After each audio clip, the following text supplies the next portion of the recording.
convidar você a abrir a sua Bíblia lá em 2º livro de Reis, capítulo 20. Um texto muito conhecido dos irmãos. Ainda tem tempo de arrumar a casa, irmão. Sabia disso? Ah, tem sim, pastor. Ano novo vem aí.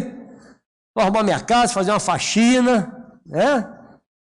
Mas você pode arrumar muito mais do que simplesmente passar um pano no chão. Você pode tirar muita sujeira da sua casa. Ainda há tempo de arrumar, tá? Então a palavra de Deus diz para nós assim, acompanhe o texto. Naqueles dias Ezequias adoeceu de uma enfermidade mortal. Veio ter com ele o profeta Isaías, filho de Amós, e lhe disse: assim diz o Senhor, põe em ordem a tua casa, porque morrerás e não viverás.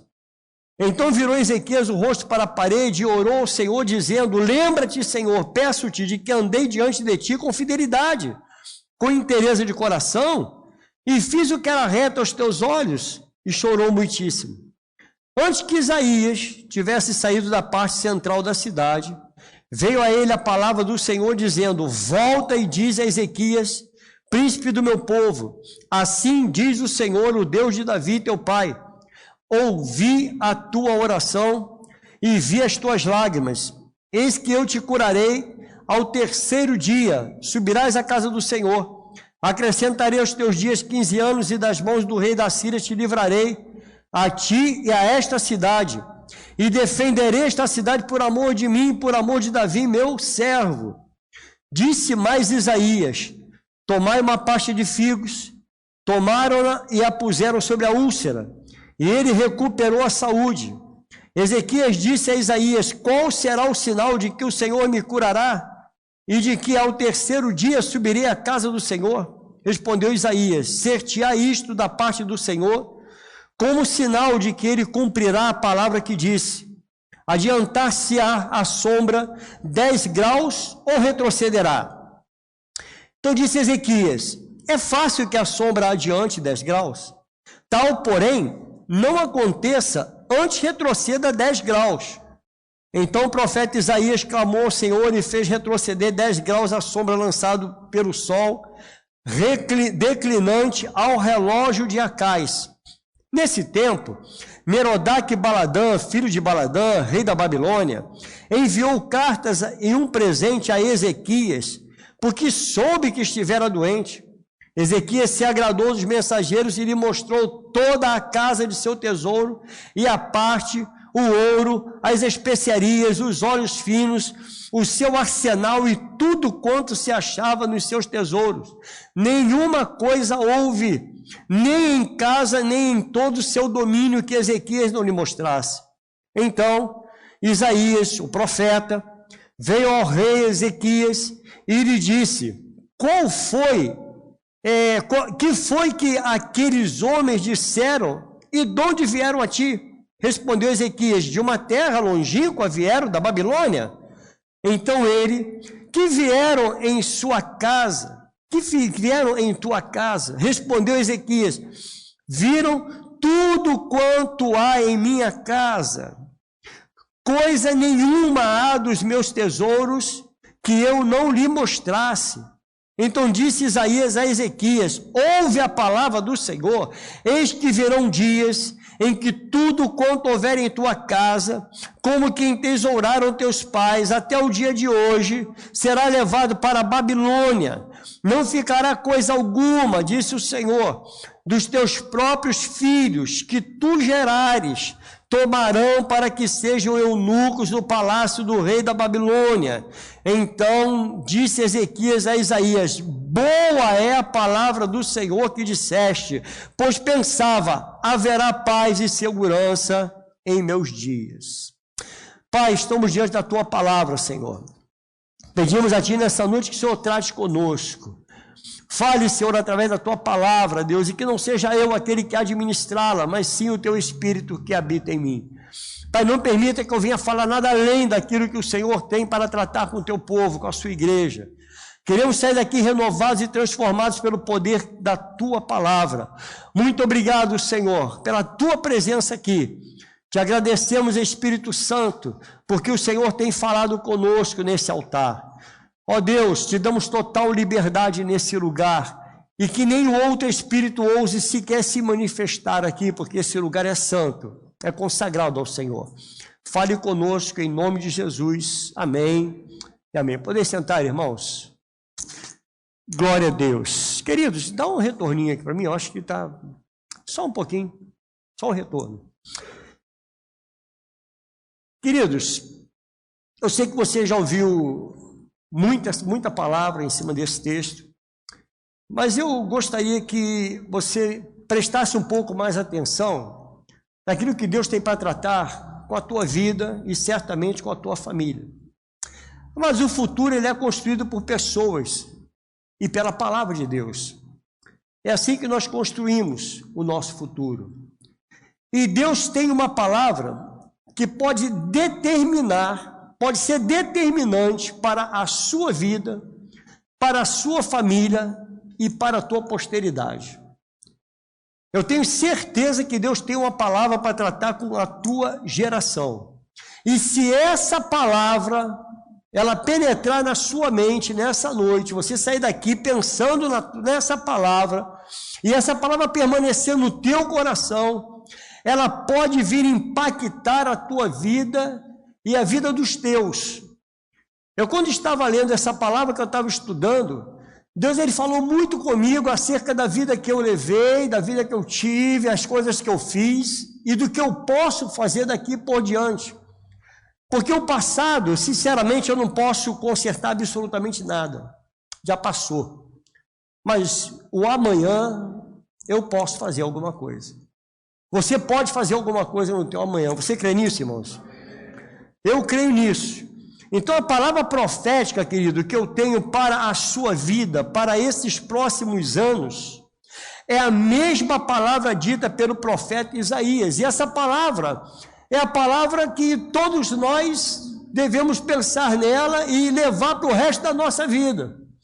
Olha o que ele falou para o profeta, olha o que ele falou para Ezequias. Ele disse o seguinte: põe a tua casa em ordem. Por quê? Certamente o que vai acontecer? Morrerás. E você tem dúvidas de que você vai morrer? Não temos dúvida disso. Duas coisas é certa na nossa vida: ou nós seremos arrebatados ou nós morreremos. O relógio da nossa vida, ele não para, irmãos. Ele está sempre circulando. E quando é que você pretende colocar a sua casa em ordem? Quando é que você pretende arrumar a tua família? Quanto tempo mais você vai levar para colocar a sua casa em ordem, para que a sua família seja ricamente abençoada? Quanto tempo mais você vai levar para isso? Quanto tempo mais você ainda tem de vida? Aquele homem estava na beira da morte, e Isaías ele dá uma palavra profética para aquele homem, diz: olha, você vai morrer, então coloque a sua casa em ordem. Quem era Ezequias? Ezequias, amados, ele era um rei próspero, um rei abençoado. Se você ler toda a história desse homem, você vai ver que o exército dele, ele tinha um poderio militar maravilhoso, um poderio bélico maravilhoso. Então era um homem que ele foi muito abençoado. Seu pai não foi um bom pai. E isso aqui já prova que nós não somos um produto do meio, nós podemos mudar. Você pode mudar, irmãos, com certeza. Ah, mas o seu pai foi assim, a sua mãe, sua família, mas você não é. Você pode construir uma vida melhor, nós podemos construir um futuro melhor. Poucos buscaram Deus como esse rei que experimentou em sua vida um grande avivamento. Se você olhar a história dele, olha o que está escrito lá em 2 Reis 18, volta um pouquinho comigo a sua Bíblia, do verso 1 ao verso 7, vai dizer assim: no terceiro ano de Oséias, filho de Elá, rei de Israel, começou a reinar Ezequias, filho de Acais, rei de Judá. Tinha 25 anos de idade quando começou a reinar e reinou 29 anos em Jerusalém. Sua mãe chamava Abi e era filha de Zacarias. Fez ele o que era reto. Olha o que o Senhor está falando desse homem. Ele fez o que era reto perante o Senhor, segundo tudo que fizera Davi seu pai. Removeu os altos, quebrou as colunas e deitou fora os postes ídolos, e fez em pedaços a serpente de bronze que Moisés fizera, porque até naquele dia os filhos de Israel que queimavam incenso e lhe chamavam Neustã. Confiou no Senhor, Deus de Israel, de maneira que depois dele não houve seu semelhante entre todos os reis de Judá, nem entre os que foram antes dele, porque se apegou ao Senhor, não deixou de segui-lo e guardou os mandamentos que o Senhor ordenara a Moisés. Assim foi o Senhor com ele. Para onde quer que saía, lograva êxito. Rebelou-se contra o rei da Síria e não o serviu. Amados, ele confiava plenamente no Senhor. E eu lhe pergunto, você pode confiar plenamente em Deus, sim ou não? Claro, nós podemos confiar totalmente no Senhor. Nunca houve ninguém entre os reis de Judá como esse homem, como diz a Bíblia. Um homem que confiava no Senhor, a vida dele parecia que não tinha nenhum problema. Parecia que tudo estava dando certo. Você imagina ele no reino dele, tudo fluindo, tudo acontecendo, né? As coisas vindo, como diz o texto, de vento em popa, né? Como muitos dizem, vem de vento em popa, era próspero, com uma família abençoada. Até que, na nossa vida sempre tem um até que. Sempre tem uma vírgula, irmãos. Sempre alguma coisa está pronta para acontecer na vida de cada um de nós. E não foi diferente na vida desse homem. Até que um dia lhe apareceu um problema. Um grave problema. As dificuldades, elas servem, querido, para testar a nossa fé. As dificuldades, elas nos servem para nos colocar em prova. Para isso servem as dificuldades, para testar o nosso caráter, para saber até onde você pode ir, até onde você vai, como é a tua vida com Deus, como é que você está em relação a Deus. Então, às vezes, vem uma aprovação exatamente para nos testar se nós confiamos ou não em Deus. E esse homem foi acometido de um grave problema. Apesar de viver uma vida de paz e confiar em Deus, uma guerra agora se levanta contra ele. Esse homem, ele passa por uma guerra terrível. Então a paz agora acabou. É como muitas vezes a gente está na nossa família, está tudo fluindo, o teu emprego indo bem, a tua empresa prosperando, quando de repente se levanta uma batalha, se levanta uma guerra. E ele enfrentou exatamente isso. O exército da Síria, ele vinha agora contra ele e desafiou o Deus de Ezequias. Não desafiou somente Ezequias, eles desafiaram o Deus de Ezequias. E isso está registrado no capítulo 18 de 2 Reis, que nós não vamos ler, porque não temos tempo para isso. Então, como não bastasse esse problema, como não bastasse a guerra, esse afronto, tudo que ele passou, agora Ezequias é acometido de uma enfermidade mortal. Como diz o ditado, né? Não há nada que não possa piorar, não há nada ruim que não possa piorar, e foi exatamente assim na vida dele. Agora ele passa por um sério problema. Aí nós vamos lá, como nós lemos no capítulo 20, no verso 1. Naqueles dias, ou seja, nos dias em que ainda estava em guerra, estava com um problema, passando por sérios problemas, Ezequias adoece de uma enfermidade mortal. Veio ter com ele o profeta Isaías. O que Isaías foi fazer? Foi lá abraçá-lo, foi lá dar extrema unção. Ele foi fazer o quê, irmão? Ele foi lá para poder falar, irmão, ó, estou contigo, fica tranquilo, né? Essa enfermidade sua aí, ó, tu vai morrer mesmo. Ele foi na lata, ele foi direto ao objetivo. Ele disse, olha, você ponha, ô Ezequias, a sua casa em ordem. Organize a tua casa, sabe por quê? Porque você vai morrer. Porque não tem mais jeito para você, tu morrerás, ele ainda disse mais, e não viverás. Não tem mais jeito. Para você já está decretado, o céu já decretou, você vai morrer. Então Isaías, ele manda com que ele cuide do principal da vida dele. Ele não disse, olha, você agora coloque teu reino em ordem. Coloque seus negócios em ordem. Não, ele falou, põe a tua casa, ou seja, arrume a tua família, cuida da sua família, porque você vai morrer. Como é sério isso, irmãos? Cuidados com a família. A família era o que havia de mais importante na vida daquele homem. E Deus, Ele manda com que ele cuide da família. Não são dos negócios. Amado, preste bem atenção nisso. Você pode ter todo o dinheiro do mundo. A tua vida pode ser uma vida próspera, a tua vida pode ser uma vida muito abençoada, mas nada tem mais valor na vida do que a sua família, do que seus filhos, do que a sua esposa, o teu lar. Ali está o seu maior tesouro, e Deus confiou a você esse tesouro, a sua família. E aí, quando ele recebe essa notícia, o que ele faz? Ele blasfema? Não, irmãos. Ele ora. Agora ele ora, e Deus ouviu a oração de Ezequias. E ao ouvir, Deus mudou a sorte dele, mudou a história.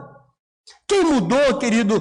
Eu quero te dizer nessa noite, não foi Deus que mudou, porque Deus é imutável. Quem mudou foi Ezequias. Ezequias mudou. Ele agora se volta para Deus, ele rasga o coração perante o Senhor, ele coloca diante do Senhor, ele tinha um álibi na sua vida. Ele tinha um álibi, ele apresentou esse álibi para o Senhor. Nós vivemos hoje em dia, irmãos, em meio a uma geração que desaprendeu a orar.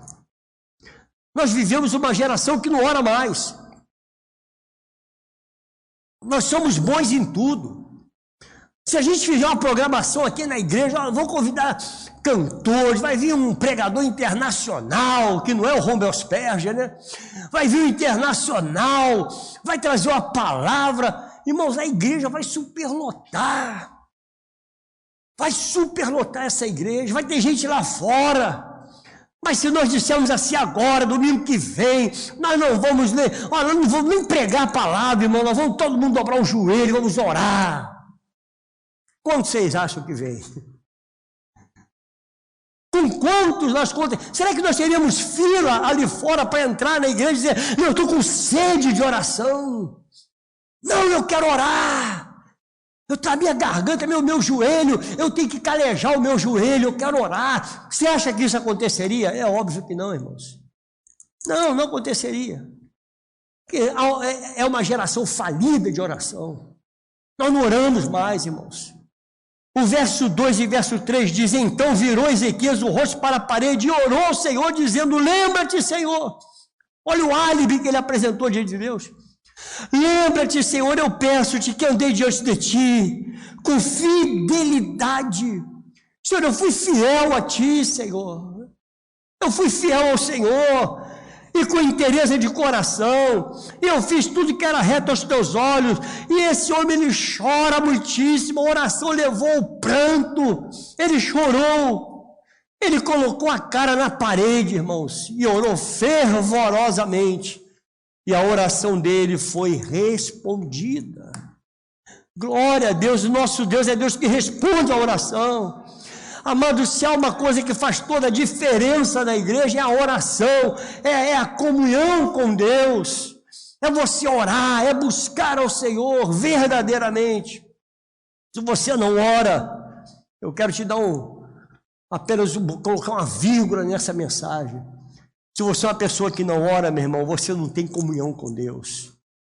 Se você não ora, você não tem comunhão nenhuma. Pode ter certeza de que é apenas um religioso cumprindo a agenda de igreja.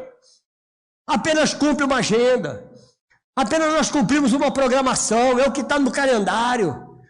Se não oramos, não há comunhão. Cristianismo não é um prédio, amados. Cristianismo não é apenas membros de uma denominação. Cristianismo não é você ter uma carteirinha e falar, eu sou membro da igreja tal. Não, cristianismo é intimidade com Deus, é via de mão dupla. Ele fala, você escuta, você fala, ele escuta, e ele responde, você responde. Irmãos, é intimidade, como é bom ser íntimo do Senhor. Nós vivemos uma geração falida de oração. Olha o que a palavra do Senhor diz, lá em Mateus 7, 21 ao 23. Nem todo que me diz Senhor, Senhor. Olha, querido, olha o que a palavra, não sou eu quem digo, todo aquele o que me diz Senhor, Senhor, entrará no reino dos céus, mas aquele que faz a vontade de meu Pai que está nos céus. Muitos, eu confesso, irmão, que eu me assusto quando eu leio esse texto, porque quando ele fala muitos, ele está tratando da maioria e não é da minoria. Ele diz muitos naquele dia. Você sabe que pode ser hoje, sim ou não? Pode ser hoje. Eu não sei se está no calendário de Deus o dia de hoje. Eu não sei se nós vamos romper a noite, irmãos, ou se o Senhor vai nos arrebatar no abrir e piscar de olhos, mas aqui está escrito, naquele dia, que pode ser hoje, hão de dizer-me, Senhor, Senhor, porventura, não temos nós profetizado? Olha eu aqui incluído, irmão. Olha você incluído aqui. Será que eu não tenho profetizado nesse altar? Será que você não tem profetizado aqui nesse altar? Mas o problema não está naquele que profetiza, o problema não está na profecia, o problema está exatamente na comunhão com Deus. Na comunhão, ele diz, olha, não tem profetizado em teu nome não expelimos demônios, se manifesta um demônio aqui, você não vai ser expulso. É só se manifestar, isso tudo vai acontecer. Olha só, irmãos, e em teu nome não fizemos muitos milagres, sim, fizemos, há muitas operações. Olha o milagre do teu lado aí, irmão. Um milagre que foi salvo pela pregação do Evangelho. Está cheio de milagre nesse lugar. Olha, tudo isso acontece aqui. Então lhes direi explicitamente, Jesus, você pode dizer, Senhor, me livra disso, Senhor. Me livra disso. Então ele vai dizer explicitamente. Eu tenho receio disso, eu tenho receio de estar incluído nesse pacote, irmãos. Eu não me excluo disso. Temos que tomar o máximo cuidado, está tomando cuidado com a nossa vida, porque ele diz explicitamente, eu nunca vos conheci. E não é porque ele sofre de amnésia não, irmãos. Não é por isso não, é porque eu não tenho intimidade com ele. Não temos intimidade, não chegamos a ele. Ele se achega a nós e nós não nos achegamos a ele. Então ele diz explicitamente, nunca vos conheci, apartai-vos de mim. Os que praticam o quê? Qual é a iniquidade? Eu não estou falando de iniquidade, eu não estou sendo tratado como iníquo. O que eu estou dizendo é que eu não tenho intimidade. E se não tem intimidade, essa palavra é para você, querido. Essa palavra é para mim, se eu não tenho intimidade com Deus. É palavra para nós. Nós estamos encerrando praticamente o ano. Como você quer começar o ano que vem? Como é que você vai dar continuidade ao ano que vem? Amados, a única razão que ele vai excluir pessoas é porque ele não os conhece. Eu não te conheço, não tenho intimidade, não há nenhum relacionamento entre nós. A gente conhece muita gente. Você conhece o Neymar, não conhece, irmão? Claro, não conhece sim ou não? Conhece ou não conhece? Pois bem, se você pedir R$100 ao Neymar, Neymar, me dá R$100 aí. Você acha que ele vai te dar R$100? Seja sincero, irmão. Vai lá, Neymar, tudo bem? Como é que você está? Rapaz, eu sinto muito por você ter perdido a Copa, mas é o seguinte, eu preciso de 100 prata aí, você me dá R$100? O que ele vai dizer para você? Primeiro que vai chamar o segurança dele e falar, tira esse cara daqui. Pronto, vai dar um tapa nas suas orelhas, né? Vai tomar um tapa, vai tirar você de perto. Por que ele não te dá R$100? Que intimidade você tem com ele para isso, irmão? Ele nem te conhece. Não sabe nem quem você é. Não sabe de onde você veio. Não sabe nem para onde tu vai. Agora, intimidade. E aí, rapaz, como é que você está? Maravilha. Meu irmão, estou passando um problema sério na minha vida. Fala, meu irmão, vem cá, vamos conversar. Intimidade, irmão. Ele pode não ter os R$100, entende, irmão? Pode não ter para te abençoar, mas você tem um ombro, é ombro íntimo, e o Senhor é exatamente assim, intimidade, irmãos. É intimidade, é sentar na sala com ele, é bater papo com ele, é ouvir ele falar, é você responder, é você louvar a ele, adorar a ele, ouvir ele falar. Mas como você quer pedir algo a alguém que você não conhece, não tem intimidade nenhuma, você acha que tem intimidade, e não tem. Tem que ser íntimo. Então Ezequias, ele orou, e em 3 dias Deus respondeu com a vitória na vida de Ezequias. Intimidade, irmãos. Intimidade. 2 Reis 19, 14 ao 19. Olha o que diz a palavra. Tendo Ezequias recebido a carta das mãos dos mensageiros, leu-a. Então subiu à casa do Senhor, estendeu-a perante o Senhor e orou perante o Senhor, dizendo: ó Senhor, Deus de Israel, que estás entronizado acima dos querubins. Olha que maravilha, irmãos. Tu somente és o Deus de todos os reis da terra. Tu fizeste os céus e a terra. Inclina, ó Senhor, o ouvido e ouve. Abre, Senhor, os olhos e vê. Ouve todas as palavras de Senaqueribe, as quais ele enviou para afronta o Deus vivo. Olha que intimidade com Deus. Olha como é que ele ora ao Senhor. Aí preste atenção no restante, irmãos. Verdade é, Senhor, que os reis da Síria, olha, ele está apresentando aquele que ele tem intimidade. Ele está apresentando o problema. Ele diz: olha, verdade é, Senhor, que os reis da Síria assolaram todas as nações e suas terras e lançaram no fogo os deuses deles, porque deuses não eram, senão obra de mão de homens, madeira e pedra. Por isso, os destruíram agora. Pois, ó Senhor nosso Deus, livra-nos das suas mãos, para que todos os reinos da terra saibam que só Tu és o Senhor Deus. Intimidade. Eu conheço com quem eu estou falando, e aquele no qual eu estou falando também me conhece. Aí chego lá no verso 32 ao 35, olha a resposta de quem te conhece. Pelo que assim diz o Senhor, acerca do rei da Síria: não entrará nesta cidade, nem lançará nela flecha alguma, não virá perante ela com escudo, nem há de levantar tranqueiras contra ela. Pelo caminho de onde vier, por esse voltará, mas nesta cidade não entrará. Diz quem? Aquele que tem intimidade. Diz o Senhor. Olha a resposta dele. Porque maravilha, eu defenderei esta cidade para a livrar por amor de mim e por amor de meu servo Davi. Então naquela mesma noite, olha o íntimo aí, irmão, naquela mesma noite, saiu o anjo do Senhor e feriu do arraial dos assírios, quanto, irmãos? 185.000. E quando se levantaram os restantes pela manhã, eis que todos eram o quê? Cadáveres. Quem fez isso? O íntimo. Aquele que tem intimidade, irmãos. Aquele que eu sento e chamo de meu Senhor, meu lindo. Sabe? Você conversa com ele e fala: tu és o meu lindo, lindo, lindo, lindo és. Já cantou isso, irmão?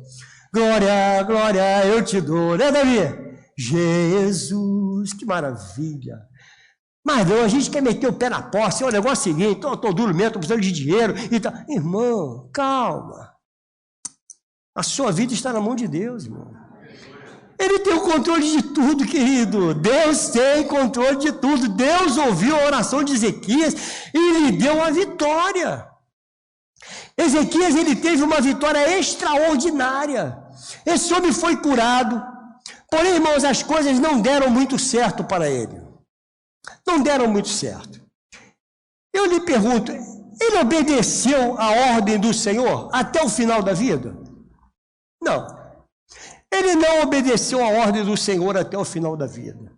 Ele foi próspero, foi famoso, ele foi um homem abençoado, mas tudo deu certo para ele?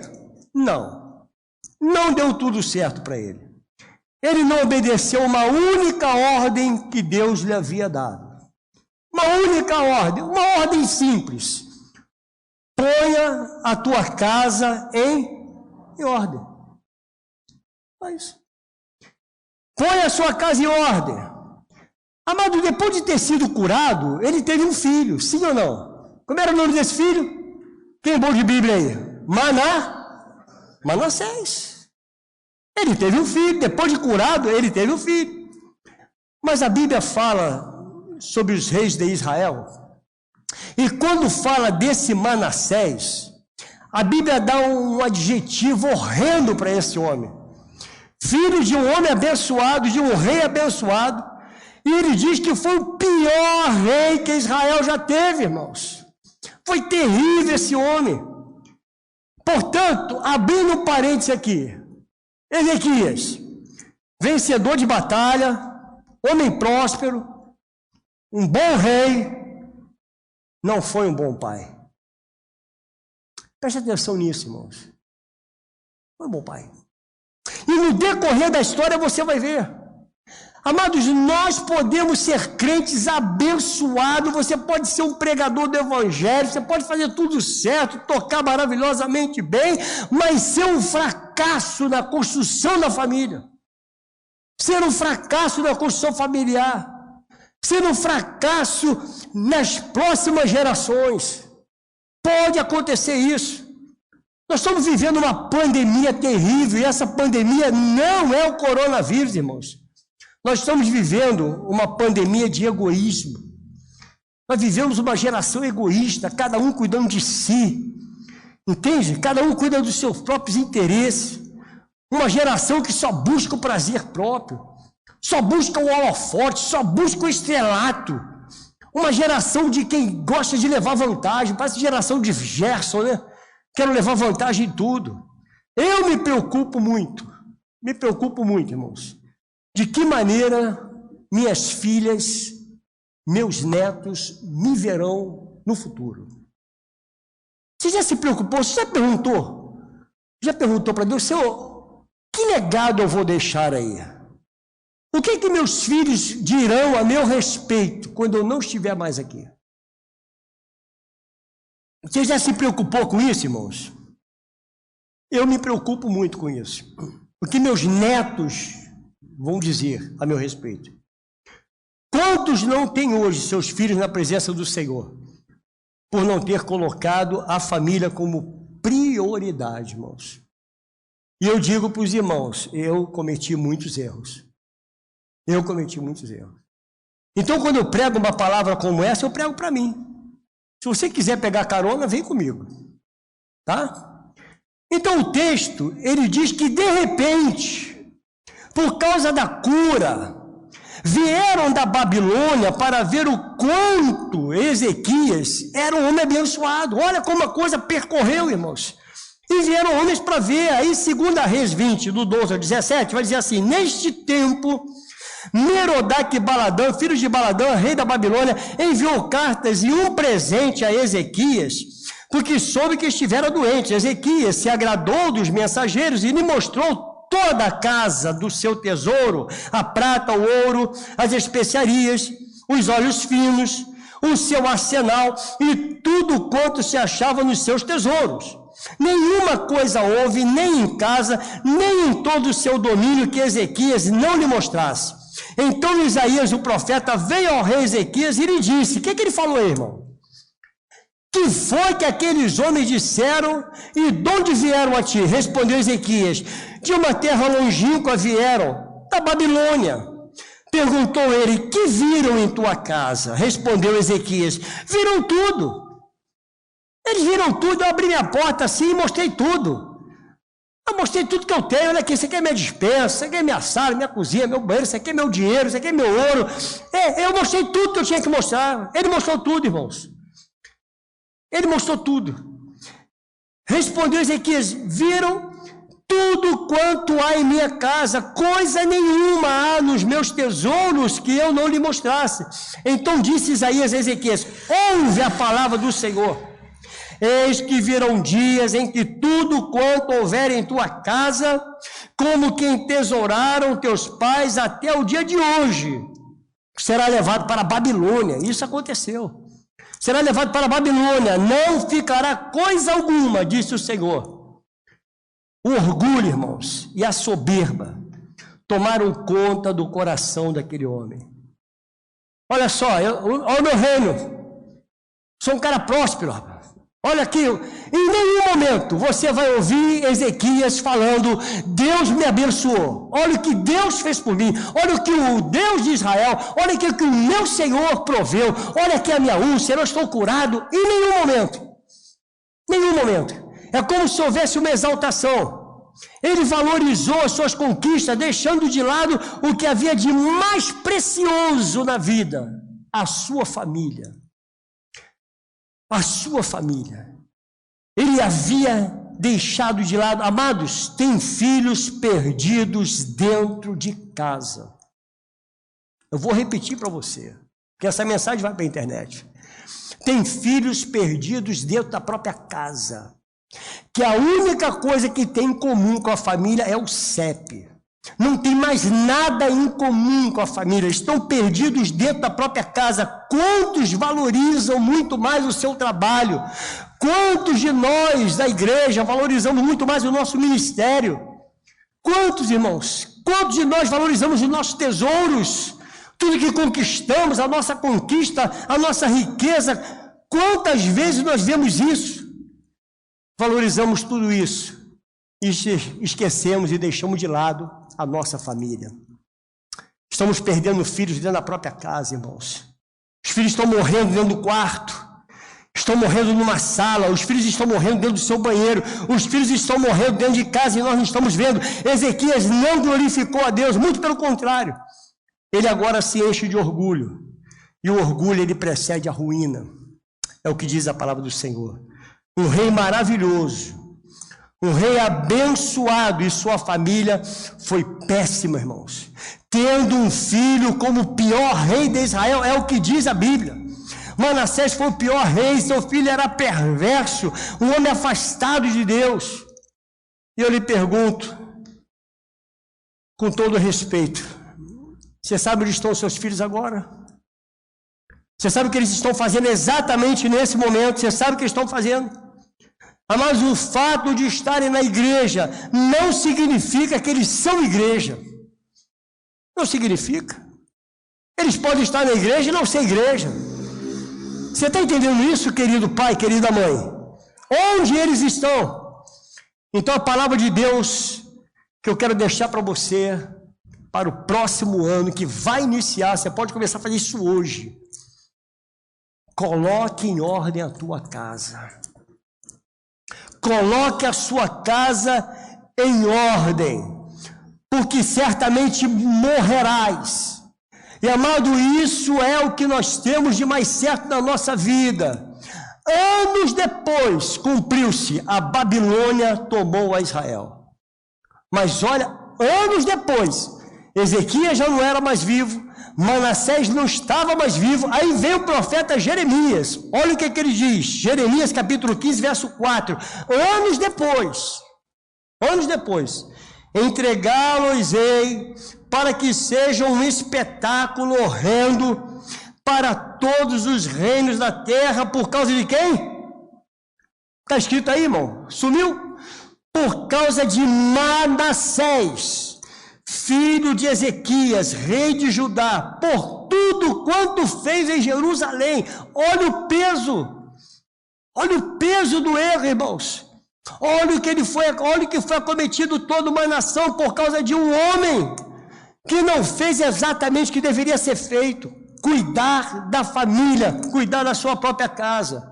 A invasão da Babilônia, o cativeiro de Israel na Babilônia, foi o que houve de mais terrível na face da terra. Você lê a história de Israel, você vai ver quanto foi, como esse povo sofreu.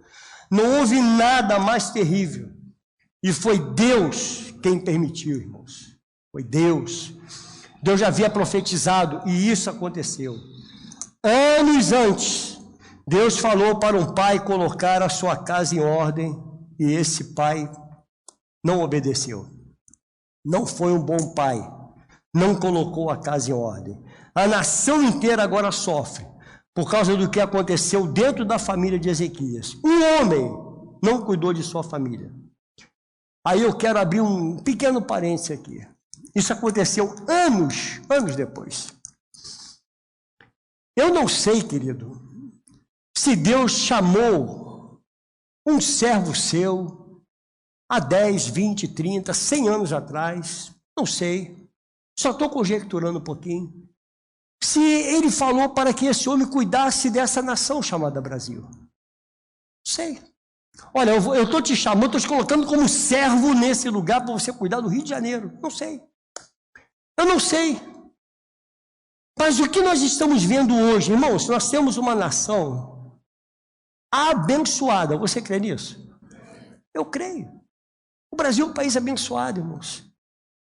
O brasileiro não depende de um homem. Às vezes a gente fica focado no homem, não. O Brasil depende de Deus. É como o filho pródigo, que Deus deu tudo para esse país. Deus deu uma nação maravilhosa, Deus deu... Irmãos, esse país é lindo demais, tem um povo lindo, eu nunca vi um povo tão abençoado e tão abençoador quanto o Brasil, quanto o brasileiro. O brasileiro é um povo que se mobiliza, qualquer desgraça que acontece, o Brasil está envolvido lá para ajudar, para colaborar. Não é assim, irmão? Sim ou não? Não é assim? Eu estou falando demais? O Brasil se mobiliza. Mas um dia esse filho, ele sai. Ele sai. E nós estamos vendo hoje, esse que é o país abençoado, cujo Deus fez uma promessa, e eu vou lhe dizer qual é a promessa. A palavra do Senhor diz em Gênesis capítulo 12, não está aí não. Quando Deus chamou Abraão, Deus disse assim para Abraão: Abraão, sai da tua terra, sai da tua parentela e vá para a terra que eu te mostrarei. Eu farei de ti uma grande nação, Abraão, abençoarei os que te abençoarem e amaldiçoarei os que te amaldiçoarem. Em ti, Abraão, serão benditas todas as famílias da terra. Deus deu uma promessa. Sim ou não? Anos depois, se eu não me engano, em 1947, em uma reunião em Haia, na Holanda, estava para ser definido o Estado de Israel. Os votos estavam empatados e precisavam desempatar aquele voto. Sabe quem desempatou o voto? Você lembra o nome dele, sim ou não? Oswaldo Aranha. Um brasileiro estava ali, irmãos, abençoando a Israel.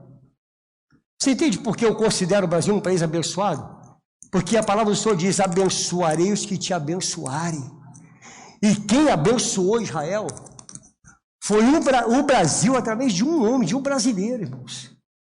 Por isso que esse país é uma bênção. Sabe aonde nós estamos errando? Nós estamos deixando esse país se perder. E, igreja, nós estamos deixando esse país se perder. Que nós não oramos mais. A oração, ela está falida. Nós não buscamos mais o Senhor, querido, para abençoar o nosso país. Quantos se deixaram levar pela vaidade? Quantos se deixaram levar pela soberba? Quantos se deixaram levar pela riqueza? Quantos homens de Deus nós conhecemos que se deixou levar pela riqueza, irmãos? Que se perderam. Homens que tinham tudo para fazer a diferença nessa nação.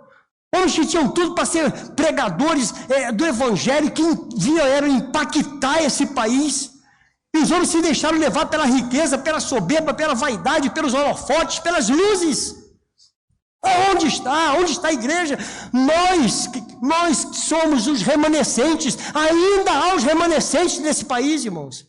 Ainda há os remanescentes. E eu quero convidar você a ser um dos remanescentes que vai orar por esse país, que vai abençoar essa nação. Mas tudo começa com a sua família. O cuidado com o seu lar. Cuidar da tua casa, colocar a sua casa em ordem. Coloque a tua casa em ordem. Ainda há tempo de colocarmos a casa em ordem, irmãos. Nós podemos fazer alguma coisa e dar uma resposta diferente da resposta de Ezequias. Olha que resposta terrível que esse homem deu. Olha o que diz o verso 17 ao 19. Preste atenção na resposta dele. Eis que virão dias em que tudo quanto houver em tua casa, ainda uma palavra profética para ele, tudo que houver em tua casa, como os entesouraste teus pais até o dia de hoje, será levado para a Babilônia. Não ficará coisa alguma, disse o Senhor, dos teus próprios filhos, que tu gerares, tomarão para que sejam eunucos no palácio do rei da Babilônia. E assim aconteceu. E diz a palavra: então disse Ezequias a Isaías. O que ele falou, irmãos? O que está escrito? Boa! Como boa? Como que pode ser boa essa palavra? Pode ser bom porque não era com ele. Porque não ia atingir a geração, ia atingir seus filhos. Então como ele pode considerar isso uma coisa boa? Boa é a palavra do Senhor que disseste, pois pensava, haverá paz e segurança em meus dias. Olha que egoísmo, irmãos. Então quer dizer que se a tua vida vai bem, se teus negócios vão bem, teus filhos que se percam, deixa os filhos de lado. Portanto que dê tudo certo, portanto que meus negócios fluam. Eu não quero saber se ele está se perdendo dentro do quarto. Eu não quero saber. Eu vou lá, eu compro um computador de última geração, eu compro um notebook, eu compro um tablet, eu compro um celular e deixo lá. Não, deixa ele estar ali, está tranquilo. E morrendo dentro de casa, irmãos. Que coisa séria é isso, queridos. Porque desde o momento que não é comigo, é isso que ele disse. Olha o que ele falou, exatamente isso. Boa é essa palavra. Que egoísmo. Ele estava pensando no aqui e agora. Estava esquecendo da geração que viria. Se está tudo bem com meus negócios, amado, nós estamos vivendo uma época perigosa. E não é somente a nossa vida que está em perigo, não. O futuro dos teus filhos estão em perigo. O futuro dos teus netos estão em perigo. Está em perigo. Você sabia disso? Que nós estamos vivendo épocas difíceis, irmãos. O futuro dos nossos filhos. O que vai ser da sua família se hoje você jogar fora a fé em Deus? E Ezequias não passou isso adiante. Não passou isso adiante. Amados, eu acho incrível. Eu louvo a Deus por essa igreja. Não por estar apresentando meu pastor, não. Eu louvo a Deus por essa igreja. A igreja tem noção de quanto foi investido naquele prédio ali, sim ou não? Tem noção de quanto foi investido? Tem noção, não? Não foi pouco. Eu só posso garantir a você, meu querido irmão, minha irmã, que não foi pouco. Você que está me ouvindo na internet, não foi pouco investimento. Foi investimento alto. E não é para vaidade de um pastor. Não é para vaidade de uma denominação, não é para essa vaidade. Foi para cuidar dos seus filhos, cuidar das suas crianças, cuidar deles, um berçário pronto para cuidar das crianças. Pronto! Aí a mulher engravida, aí tem um filho. Não posso levar não, que está muito novinho, tem berçário, vai dar mamar no berçário, mas traz a criança, irmão. Traz o teu filho. Traz seu filho para a igreja. E eu abro um parênteses da bênção do meu pastor. A igreja não tinha obrigação nenhuma de construir aquilo ali, irmãos. Não tinha obrigação nenhuma, porque nós não somos educadores dos seus filhos. Nós instruímos as crianças na palavra, mas nós não somos educadores deles.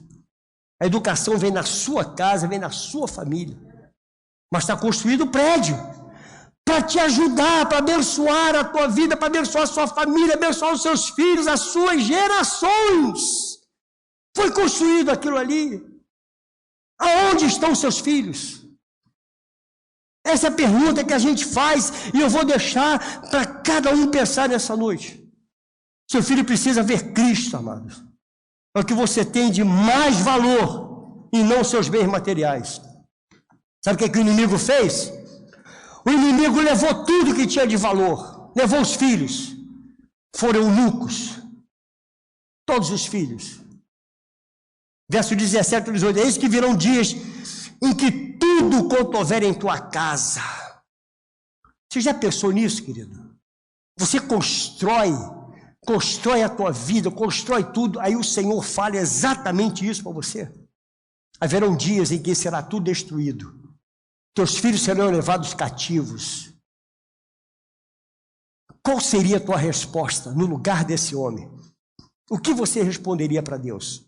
É boa essa palavra, Senhor, desde o momento que não seja comigo. Se não for comigo, está tudo bem, não pode tocar nos meus bens, não pode tocar nos meus negócios, no meu dinheiro. E seus filhos, e a geração futura? Como ficará a geração dessa igreja? Como ficará?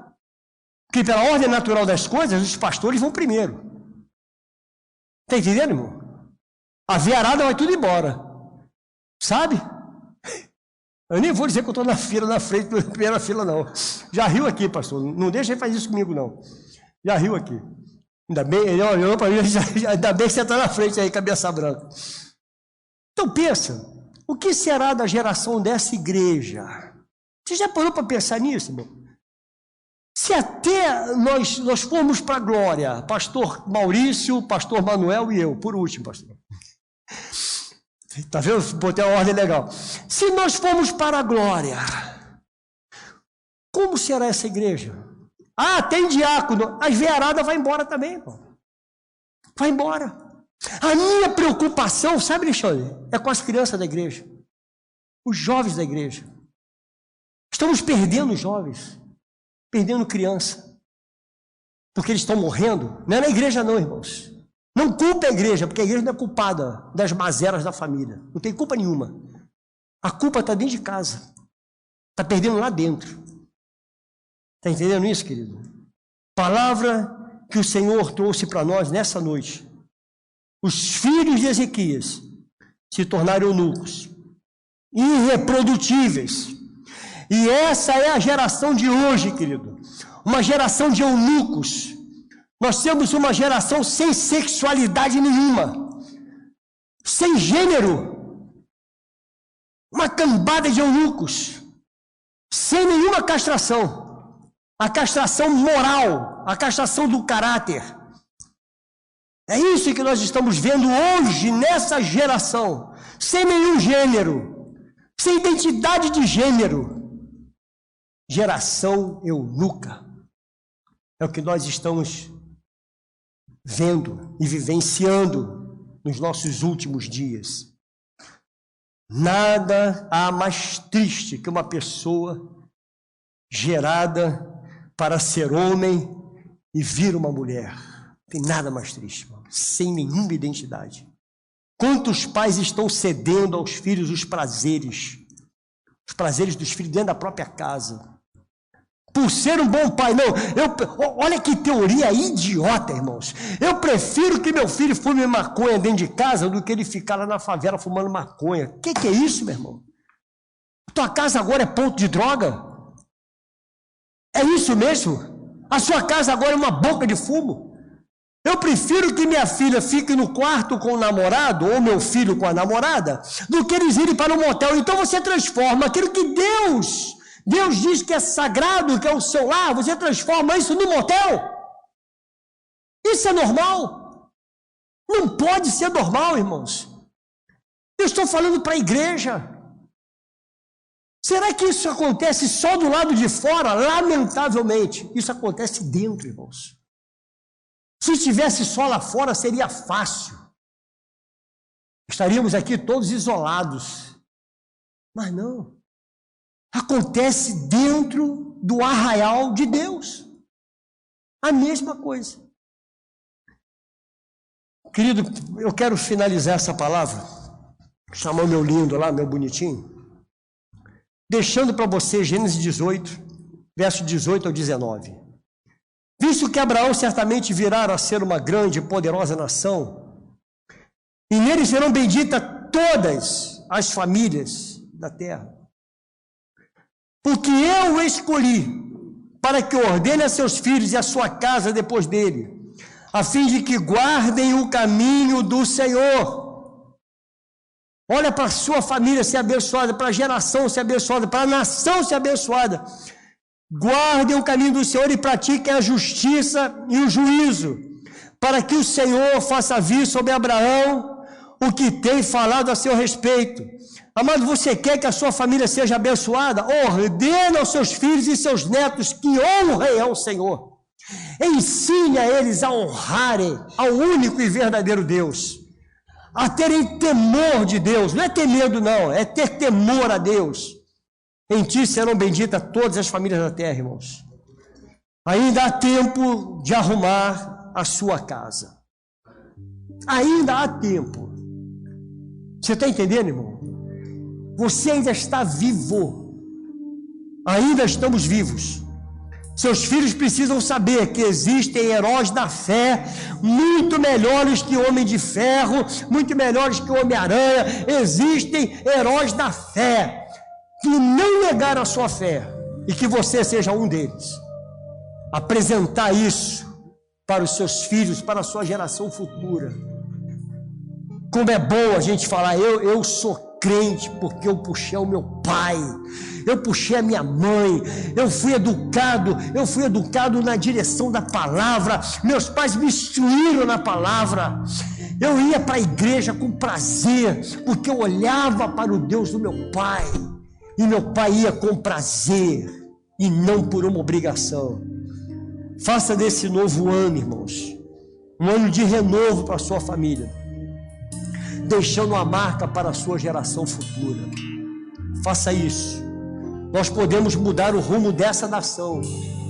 Você sabia que você pode mudar o rumo dessa nação? Igreja do Senhor. Eu quero convidar você a se colocar de pé e apenas deixar para você 2 Crônicas 7,14. Você é povo de Deus? Somos povo de Deus? Então a Bíblia diz: se o meu povo, que se chama pelo meu nome, o que ele faz? Se humilhar e orar e me buscar e se converter dos seus maus caminhos, então eu ouvirei dos céus, perdoarei os seus pecados e sararei a sua terra. Curve sua cabeça, meu irmão. Senhor, nós glorificamos o teu nome, Senhor.